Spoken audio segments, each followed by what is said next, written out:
I was raised the youngest of 7 children on a beautiful mountain in Idaho, but my father had some radical beliefs, and because of those beliefs, we were a bit isolated. So I was never allowed to go to school or to the doctor. I was 17 the first time I set foot in a classroom. And I was enrolled as a university student, but I didn't actually know anything because I had no formal education. So one of my first lectures I attended, they were talking about something that I'd never heard before. They were using a word I'd never heard before. And I had to ask, I raised my hand, I'd seen other students raise their hand. I thought, this is how you do it. I raised my hand, I asked the professor what the word meant, and everyone was really quiet.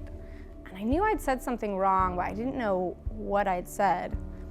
Later, when I got to a computer and I looked up the word, I had some understanding of what I'd said that was wrong, because the word I was looking up was Holocaust. Because I'd never heard of the Holocaust, so I'd had to ask what it was. I think that was probably the moment I realized I had not been educated. A school is a place you go to get an education. It's a place where education is offered, but it's not the same thing as an education.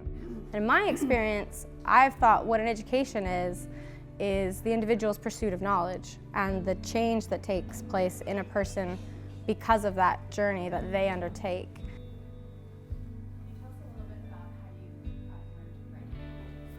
I have, 10 writers that inform my voice, and I read them a lot.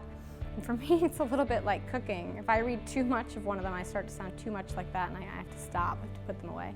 But the point is, it's individual, and it depends on how you want to write and what speaks to you and what you want in your head when you start composing words. It's important to think, here's the institution of education. I'm in a classroom, here's the syllabus, here's what we're reading. This is the institution of education.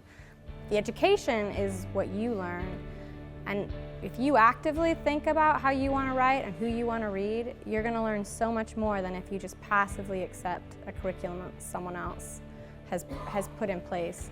Tara said a lot of interesting things about education and about what it means to be educated and how they need to take ownership of their own education that I think is really important and something that students sometimes don't do. They let the institution of schools sort of like guide what they're thinking about, find out what you're passionate about, and really use that as your personal education. Like, other people can't do it for you.